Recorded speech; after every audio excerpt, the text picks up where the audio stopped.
Rick Revel, Mr. History, brought to you in part by DIXIE Gun Works in Union City, Tennessee.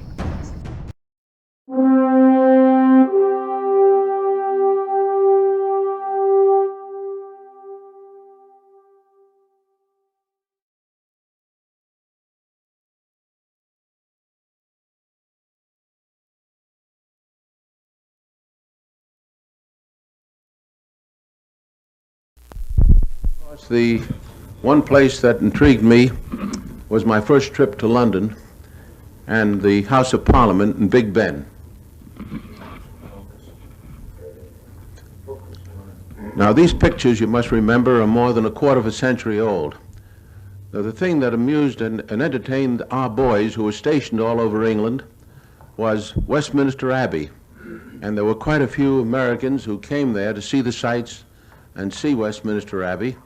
And these are the scenes that I wanted to photograph on one Sunday afternoon.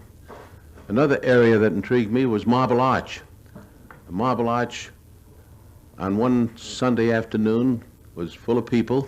You must remember that London was being bombed almost every night in this particular time.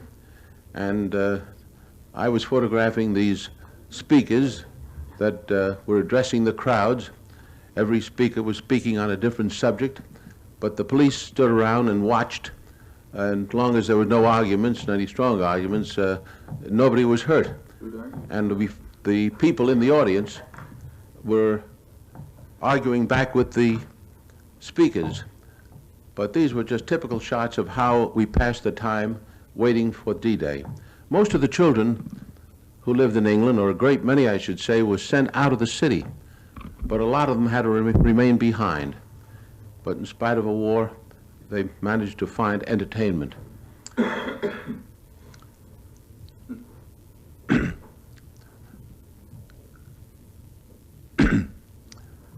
I was rather surprised to see these children drinking out of community drinking cups that were changed to the fountain. And I'd like to make candid shots of these children so they didn't notice me, but every once in a while they did. But this youngster is taking a cool drink on a beautiful Sunday afternoon. And we discovered that the St. Paul's Cathedral had been hit several times, but not badly damaged. And of course, one of the other attractions was Buckingham Palace and the gates, which were protected by British troops, not in the bearskin hats which they wore in peacetime, but in full war uniform. And this is the way they paraded up and down. They weren't performing for the camera, but they were actually doing their duty. But you notice the barrage balloons in the background. London had barrage balloons all over the area. And it was said that if it wasn't for the barrage balloons, with all the equipment that was being brought into the country, that the islands would sink into the sea, but the barrage balloons, they said, was holding it up. You must remember, too, that food was pretty scarce in London at this time, and it was being brought in whatever way they could and being unloaded. But it isn't often you get a bright day like this in the spring in London, and this was an opportunity to show what the soldiers were doing while they were waiting for the invasion. This is Fleet Street. Discovered this Irish policeman guarding the street, and we saw considerable damage in the area. But soon, we were down on the south coast of England, where we met some of the other correspondents who were scheduled to cross the channel with us. And you'll probably recognize some of the old-timers who covered the war in that particular time. I was given a shovel to defend myself, and it proved to be a valuable instrument. And here we see Larry LeSueur of CBS. Larry LeSueur was covering the war for CBS, and so was Wertenbecker on the left, Jack Thompson of the Chicago Tribune, Ernie Pyle here, and this is a close-up of Jack Thompson, and this is O'Reilly, Larry O'Reilly of the Associated Press. This is Wertenbecker, and we're saying our farewells because we were expected to meet again in Paris.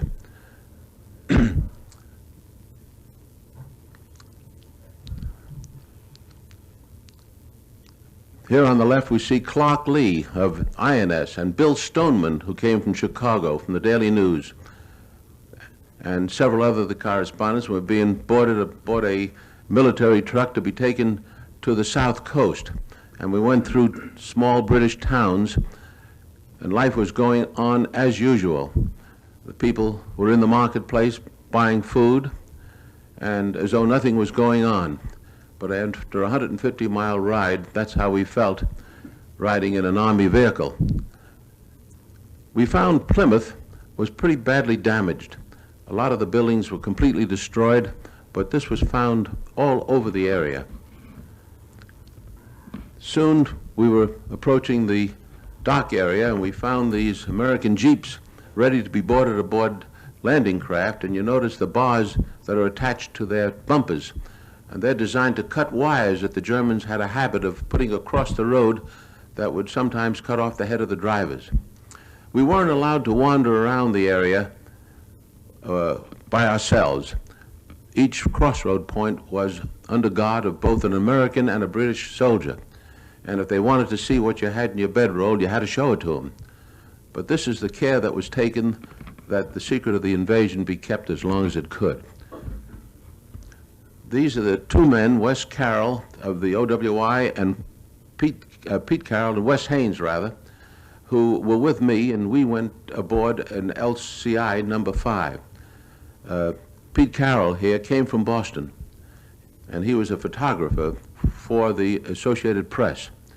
And we tried to keep our mind off what was coming, and we knew it was going to be a short time before we would be on board. We had our first taste of K-rations, which didn't taste bad if you were hungry. And we also were able to see the beautiful countryside in that area. And these are the sort of shots I wanted to bring home to show my family and friends.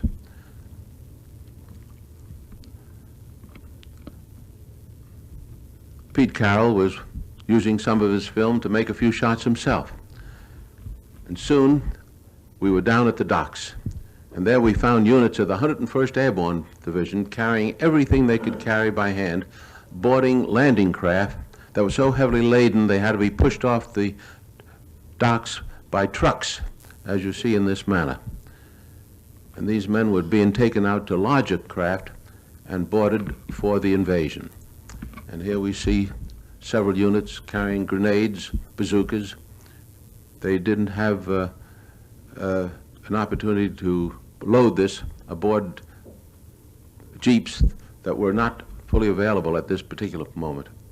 We were aboard a fleet of LCIs, and here shown with the commander of the invasion group in the center, and the captain on the right, rather the captain of our ship, Lieutenant Patton, was in command of the LCI number 5, and we found out that he participated in several invasions in the Mediterranean area.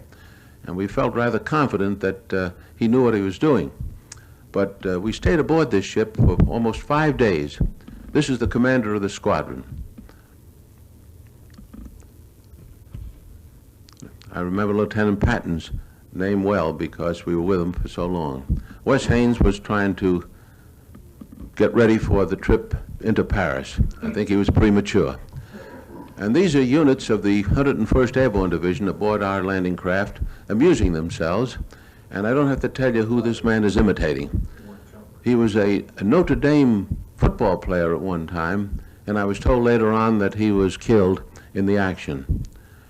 Of course, every ship had a mascot, and ours was no different, but the boys provided for their mascot's welfare with the making of a life preserver, just like the ones that they wore themselves. And then one afternoon, Lieutenant Patton briefed the crew and told them that we would be sailing that afternoon. And they let out a cheer because this is the job they were waiting for. They wanted to get it done and go home. And here we see the LCI number 4 with the commander moving out into the channel. And this was a tremendous sight to see ships from one end of the horizon to the other. Ships of all kinds. They tell me there was well over 1,000 ships. But even so, we thought this was just another exercise as we continued on, we felt that we'd be turned around, go back and try again another day. But when we continued on into the night, we knew it was the real thing. At one time, we had a bit of a scare. They said there was a submarine in the area, and one of the DE boats threw some bombs into the channel. And they exploded, but we never saw any attack at all. Here are some scenes actually taken close to the beach, where the ships made a right-angle turn and headed for the area where we were to land.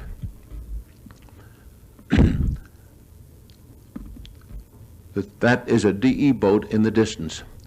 And of course, we were on the alert for any kind of attack, even airplane attacks. Fortunately, our Air Force did their job well, and at no time did I know of a German attack, except after we had landed, 2 planes attempted to strafe the beach, and I happened to be in the area. Now, these are some scenes that I took with my camera that was reduced to 16 millimeter. This particular scene of these men going ashore was taken by an automatic camera aboard a British landing craft, and they were the first men to land. The reason it was taken by an automatic camera was because they wanted to have a record of what happened should the landing fail. At least they might have a record, if they were able to recover the film, of what happened and how to avoid it if they had to try another attack. But here are some scenes landing on the Utah beach, and this is the way we went ashore. This is, again, is at the British beach, but you notice the men didn't dash ashore after being aboard a landing craft for 5 solid days. They just walked slowly and cautiously, fearful of bombs and mines that were sown in the area. You notice they had their rifles wrapped in cellophane. But this is the way we had to go ashore. And I needn't tell you that a lot of the boys didn't make it. Here's one of the famous scenes taken from black and white film of 2 men being shot down right before your eyes. Here is Pete Carroll and Wes Haynes carrying our own equipment, and the ship is grounded on the beach. The section of the beach we were on was being attacked by enemy fire, and in the previous shot you could see a bomb actually land not too far from where we were. There it is again. And the bulldozers were trying to clear roads to let our jeeps and tanks move forward. And even though it was June, the area was quite cold, as it usually is in that part of Normandy. Of course, the men dug their foxholes a little deeper, and we had the good fortune of finding a concrete wall which helped serve as protection. But even now, we're taking some of our wounded back to the beach so they can be transferred back to England. But when the tide went out, the ships could not come in close, or those that went aground had to wait for high tide to be refloated if they weren't hit.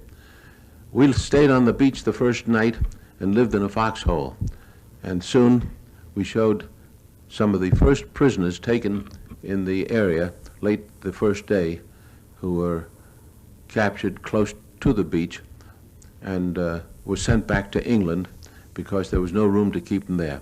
This is our first command post, where General Collins on the left is talking to some of his officers, and we were able to get some of the first hot food at this place, and I didn't realize how hungry I was until I saw these pictures. There's Larry LeSueur again, and Bob Landry on the right. Bob Landry was covering the war for Time and Life. And although it kept me very busy for 8 solid days, I used up all the film I had and decided to go back to France to get some more and probably to get a bath. I hadn't had my clothes off during that entire time. And my landing at England took place at a place near Bournemouth. It almost looks like the cliffs of Dover that everyone is familiar with, but it was a beautiful sight to see the coast of England and know that I could get some rest after a while. But didn't realize it at that time that the buzz bombs would start coming over, and here we see some of them flying over the English coastline. And these buzz bombs were a terror weapon. They didn't know where they would land, but the British were quick to set up machine guns and anti-aircraft fire to knock them out of the sky, and they managed to shoot down quite a few. They even sent planes up into the sky to knock them out of the air. And of course, sometimes they did get through, and where they fell, they caused considerable damage.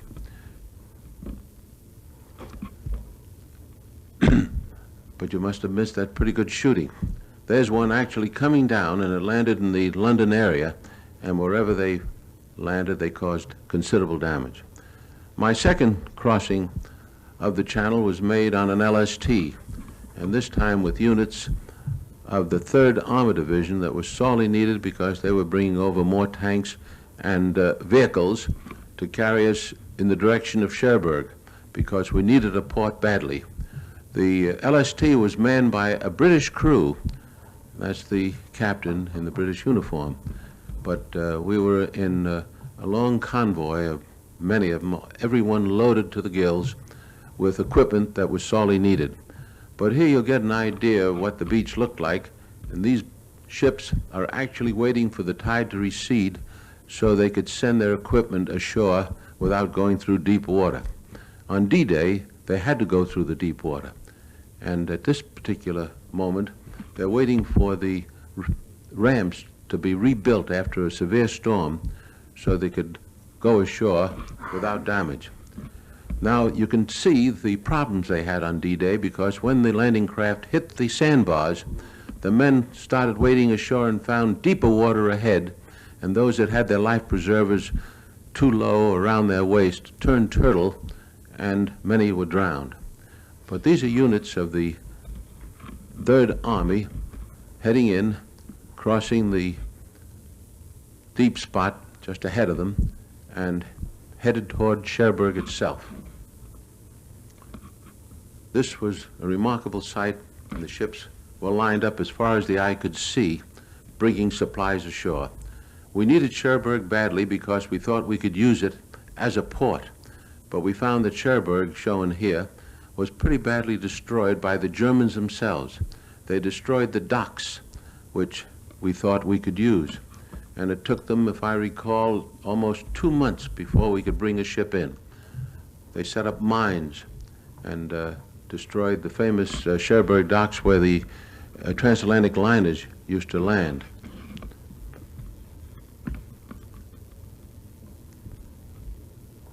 They not only destroyed the docks, but also the inland bridges that crossed the rivers that entered the Cherbourg area, the canals. This is one of them was destroyed by the Germans.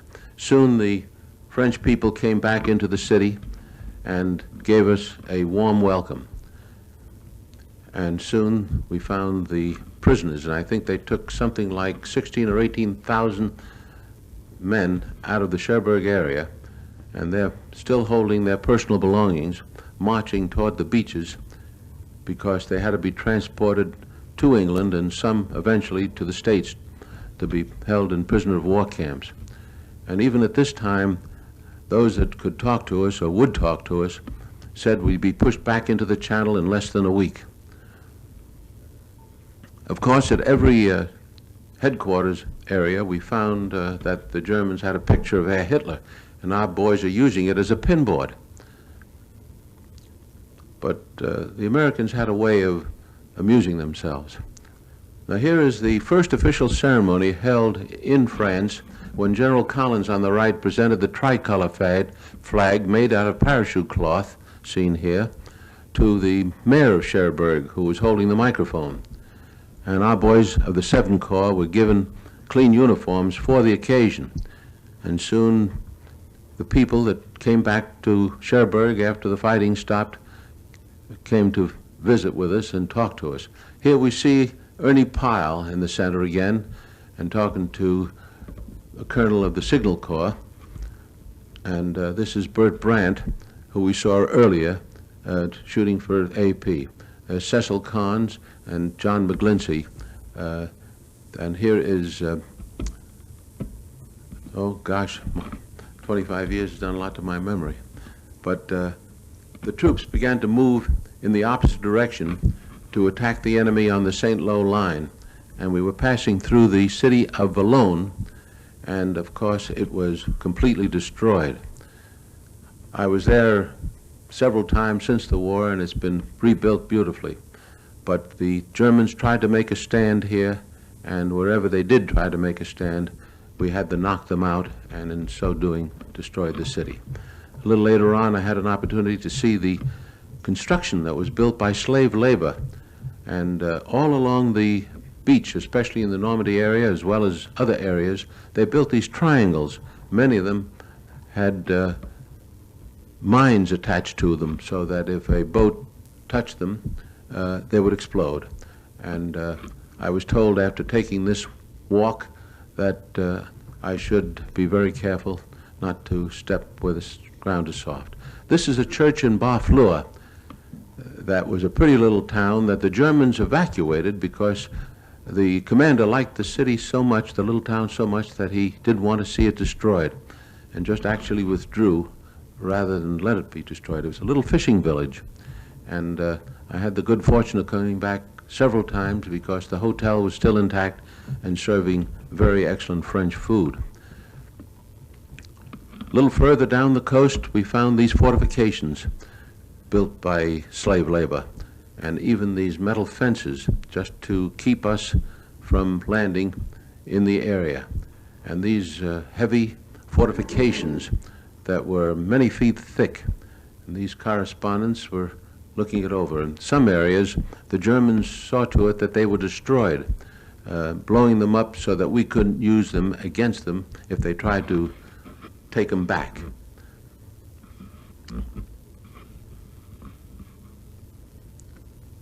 They even destroyed their own weapons.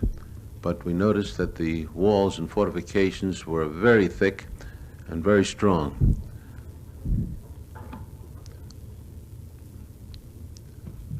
The area was taken over by the Navy, and there was an observation post right on the end. This was near a town called Granville, and there is the lighthouse at the point that sort of separated Normandy from Brittany. And that's the observation post the Germans used, and it's under the command of our naval officers to use as an observation post. Soon we brought in some of our big armament, and they were set up in a field and firing at German positions. But even though the guns were firing, the French people were bringing in the crops as though nothing was happening. This surprised me, and I couldn't help but wanting to make a picture of it. Of course, these heavy guns caused terrific concussion, and it was difficult to hold a handheld camera that long. One of the first things that the Americans did was to build an airstrip in the St. Mary Glees area, not far from the coast. And they used a strip that was supported by metal wire to keep the planes from sinking into the ground. And they were using it also as a place to take off from with 500-pound bombs under each wing. But the strip was so rough that frequently the bombs would break loose, and even though they were armed, they had to be disarmed and taken off the runway.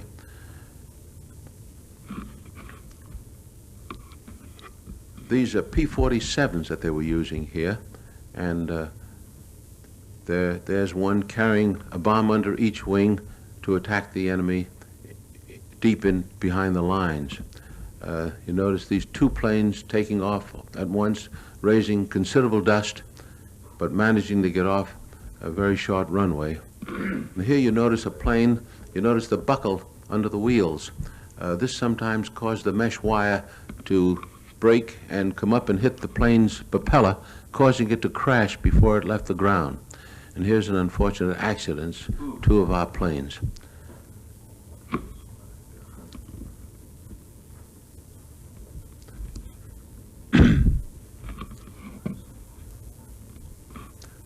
Here we see some pictures made by automatic cameras that were installed in the fighter planes, because when a pilot reported that he had shot down an enemy plane, he wasn't given credit unless his pictures proved that the plane was shot down. And these automatic cameras would operate in conjunction with his machine guns. And if you look closely, you'll see the pilot jump out of the plane in the shot. But you notice, too, that a lot of these planes are still carrying the extra fuel tanks that they were carrying underneath the wing. And whenever the bullets hit that tank, the plane would explode, as you will see here. But when you saw shots like this, you know that the pilot never got back. And one of the highlights of our trip across France was Mont Saint-Michel. Mont Saint-Michel was on a river that separated Normandy from Brittany. And here we met some of the other correspondents. This is Bob Capper of Time magazine, and I know there's a member in the audience who knew Bob Capper. And Bob Capper was eventually killed. He was covering the war in Indochina when the French was fighting. But at Mont Saint-Michel, we found the Poulard Hotel, run by Madame Poulard. And the reason we liked the place is she served some delicious omelets for which she was famous. And that's Madame Poulard and her famous hotel in the background.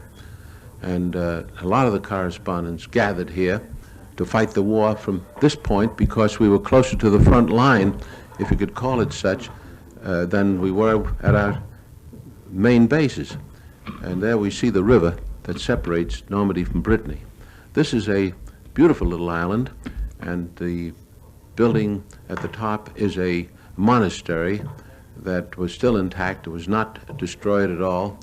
And here are some of our GIs looking over the sites of the monastery, being shown around by a woman guide. Soon we met some of the other correspondents we knew, and here we see Charles Collingwood, the gentleman on the right, with Helen Kirkpatrick of the Chicago Daily News, and Joe Liebling of New Yorker magazine, the bald-headed chap, and Wertenbecker on the extreme left.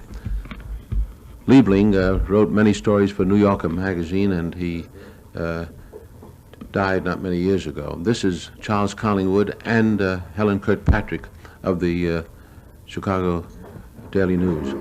This is Ernest Hemingway. Hemingway was covering for Collier's magazine, and we met him at Mont Saint-Michel. Here he is seen talking with Bill Walton, who incidentally became a fast friend of President Kennedy.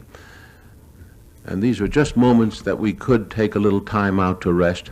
There's Helen Kirkpatrick, and the man in the center in this picture is Bill Stringer, and he was killed trying to get into Paris. One of the things that correspondents tried to do was to get into Paris before anyone else, and he was hit by an 88 shell. But this is just a moment of relaxation. We had a few, and of course these are the shots I wanted to bring home to the family and friends. But the little island was very quaint, and it was a very old place, but it was fortified in several ways. We discovered that the beaches in the area, especially when the tide was out, would be high and dry, and they put those sticks in the sand to keep our planes from landing. We found a little family of 3 brothers, and even the tall blonde one is a boy, I found out later, because their grandmother is taking care of them. Their parents, I was told, were killed at the Battle of St. Lo.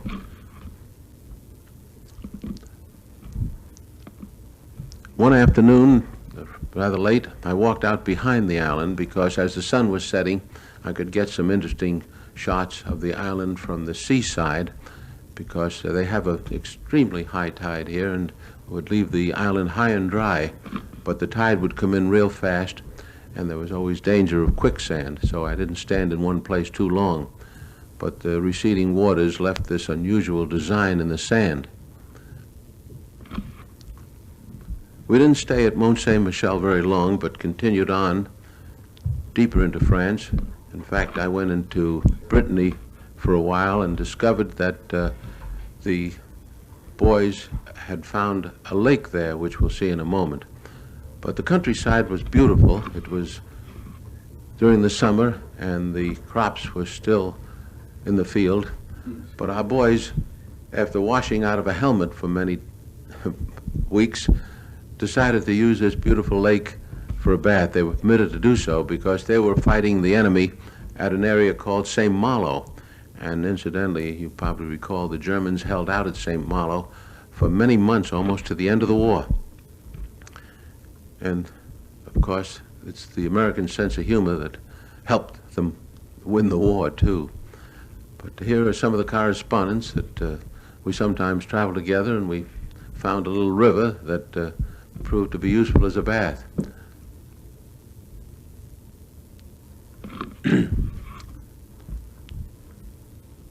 There are a lot of these small rivers around France, and at every moment that we could spare, the correspondents, this is a group of them, that's Ralph Morse in the front, and Huey Broderick, and Joe Priestley, and of course here we see Edward G. Robinson.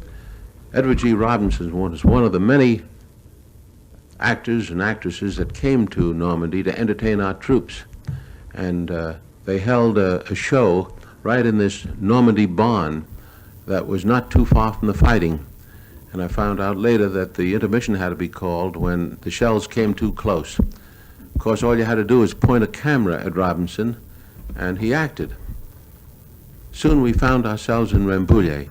Rambouillet was 52 kilometers from Paris and was the headquarters for all the correspondents that came there. We see Ernie Pyle again on the left, and George Stevens, the Hollywood director, myself, and of course Pete Carroll. It was shortly after these pictures were taken that Ernie Pyle decided to return back to the States and then went to the Pacific, where he was killed. George Stevens was a very well-known Hollywood director, I'm sure you recall, and he died only a few years ago. But practically every correspondent turned out to try to get into the city of Paris. But we found, as I said earlier, that the General Eisenhower had given permission to the 2nd French Armored Division to take the city of Paris, because the important thing was to destroy the enemy, and they didn't consider Paris as a target. It would delay them if they did try to take the city themselves. They wanted to circumvent the city because they wanted to give the honor to the French. General Leclerc was in command of the 2nd Armored Division, and he refused to let the correspondents accompany his force to get into the city, simply because he didn't want any shots made until he had the city secure. We were glad to see Paris because it was a city of great beauty, and we were amazed at the way the people turned out. And these are some of the shots taken on the first day of liberation. I just didn't nearly get enough of these shots because there was too much to do. And soon General de Gaulle came into the city and paraded down the Champs-Élysées. And here he is taking the salute and receiving some flowers from a French girl. It must be remembered that de Gaulle was not well known at this time, and very few people could listen to the radio reports that told about his work in England prior to crossing the Channel. But soon he became very popular. It seemed as though everybody in Paris turned out to see de Gaulle. And he was marching down the Champs-Élysées at this point, and it was a tremendous sight to see. Later in the day, our own troops paraded down the avenue, and this was something that made us all proud. And here's de Gaulle parading, and suddenly firing opened up from forces that were left behind, and they thought from the FFE and some of the fascists that were still in the city trying to panic the people. But if you stuck your head out a window, you were bound to lose it. And this went on continuously for several hours. In fact, I was in the middle of this thing, and these are shots that I took of people lying flat on the ground. They'd get under our car. We couldn't move the car while they were trying to get the people to stop shooting by raising white flags. But it went on continuously, and although it was small arm fire, de Gaulle just stood his ground. Mother wasn't taking any chances. But this is the way the streets of Paris looked on the day of liberation. They did catch some of these people who were responsible for the shooting, at least they told us that, and unfortunately they beat them to death right on the spot. It was a rather ugly sight to see, but somehow it was the war of nerves. some of the buildings still contained Germans that were at headquarter points, and they were sworn at by the French. These are some shots made late in the day of the American troops marching through the streets of the city on the way to the front lines. Wherever we stopped, the French were there to trade champagne for cigarettes and to talk to us and find out what was going on. We were able to see the city. It wasn't badly destroyed. There was some small arms fire. The lion lost his tail, but generally speaking, all the bridges were intact over the city, and this is the Opera House. And since it was my first trip to Paris, I enjoyed seeing the beautiful city of Paris. Soon the people of Paris were out parading again along the Champs-Élysées with their newfound liberty. We discovered that the Eiffel Tower, which was reported destroyed and used for arms, was still intact. And soon I managed to get permission to go up into the Eiffel Tower and see what it looked like from up above. But there was much to be done, and even though Paris looked beautiful, conditions were very poor. The railroads were practically destroyed. There was no way of bringing in food. In fact, when we were coming down the road, we saw large trucks waiting to get into the city, loaded with all kinds of foodstuffs to support the city, which was in dire need not only of food but of coal, because at this time it was getting pretty cold. It was late in the year, and there was no way of getting supplies in.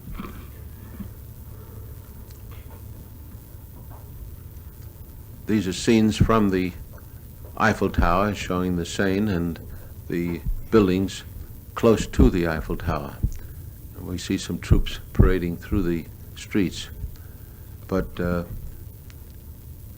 we had to move on, and soon I had to leave Paris and found myself in the countryside beyond Paris and went into Belgium, where I managed to get into Brussels. These are some scenes of the Auteuil racetrack, which we found was opened shortly after the liberation. This surprised everyone, but they made them close the track after a few days of meeting. But one of the things that did surprise everyone is how well dressed the French women were, and they had a way of using whatever they had to make themselves look really attractive. And I understand this annoyed some of the other Allied countries very much, to think that they could get by like that.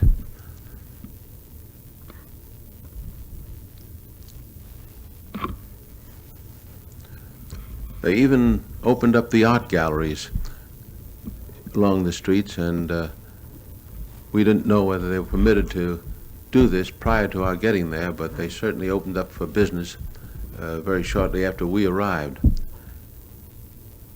We found a painter at work in the old quarter of Paris, and shortly after leaving Paris, I was in an area called the Ardennes. And the reason I took some of these shots of the countryside, because the weather was turning cold and the trees were turning their fall colors. And this is the town of Houffalize, which was completely destroyed on the breakthrough that occurred and the attack on Bastogne. I was in Bastogne just a few days before the breakthrough and was fortunate enough to get out of there, not knowing about the attack, but I did think that this was a place that the enemy could hide troops, and they did. That's General Collins again, talking to General Morris Rose, who was in command of the 3rd Armor Division. This is General Rose on the left. General Rose was killed in Cologne. It was an unfortunate happening because they thought they had the place protected, but there were some enemy troops in the area, and he was shot. These are units of the 3rd Armor Division that were fighting the enemy, and we managed to get some shots of them as they were being entertained by German children. We had a tremendous reception all the way across France, but when we got to Germany, the reception was not there. All the homes in the German area had white flags in front of them as an indication, of course, of surrender. And the children here were actually on their way to school, and children everywhere look cute, and they're holding their ears because our guns are firing not far away, and they were just trying to avoid the noise. We found the Siegfried Line, as it was called, or the Dragon's Teeth, which were built again by slave labor, I'm told, and they were not a fortification against our tanks because our bulldozers took dirt and pushed it over the top of them and rode right over the top. But we found these fortifications stretched out from one end of Germany to the other, because somehow they felt that we'd perhaps get to Germany, and they were trying to keep us out, but they didn't succeed, of course. The war was moving rather rapidly at some points in Germany, and soon I found myself in the town of Aachen. Aachen was under fire when these pictures were taken. That's the reason the scenes are devoid of people.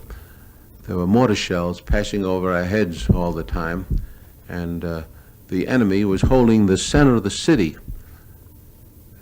as we were making these shots, and we were just wondering how long the battle would take, and we discovered that the troops were just down behind that mold or that wreckage in the distance, and soon we discovered that these reserves were just a block or two behind the front line, and they were waiting to be called in.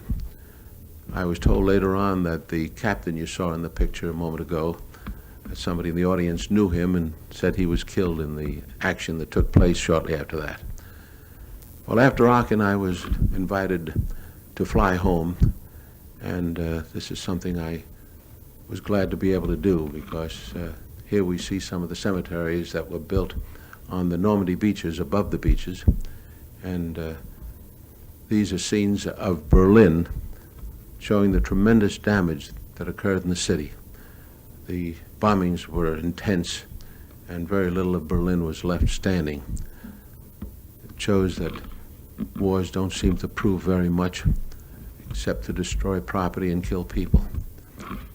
And we sometimes think that maybe one day we'll learn how to avoid wars, and perhaps we've made wars so deadly that we'll have to avoid them in the long run to stay alive. Soon I was able to photograph some of the events when General Eisenhower came back to the States and was greeted in Kansas City. These shots were made with a telephoto lens at quite a distance. Then I was able to visit the collection of some of the weapons the Germans used just after the invasion. This is the V-2 rocket that followed the V-1s.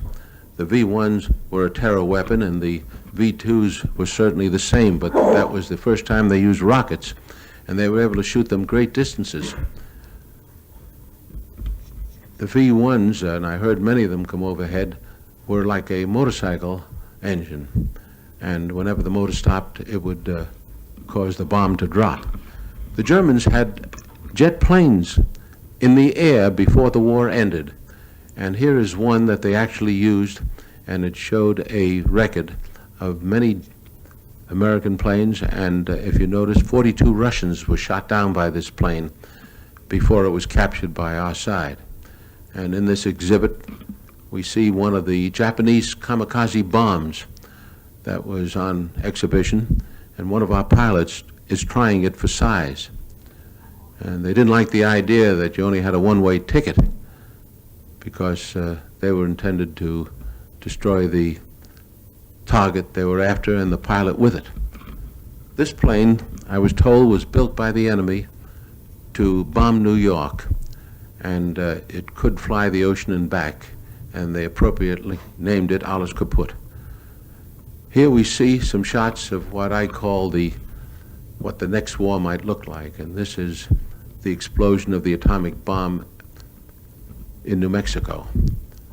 And I always like to feel when I show these pictures that perhaps it'll remind people that we ought to remember what World War II was like, and that World War III would be much worse. But I like to say that, repeat what one scientist aptly put it when he said the atomic bomb is here to stay. The question is, are we? And that brings us to the end of our film, and thank you very much.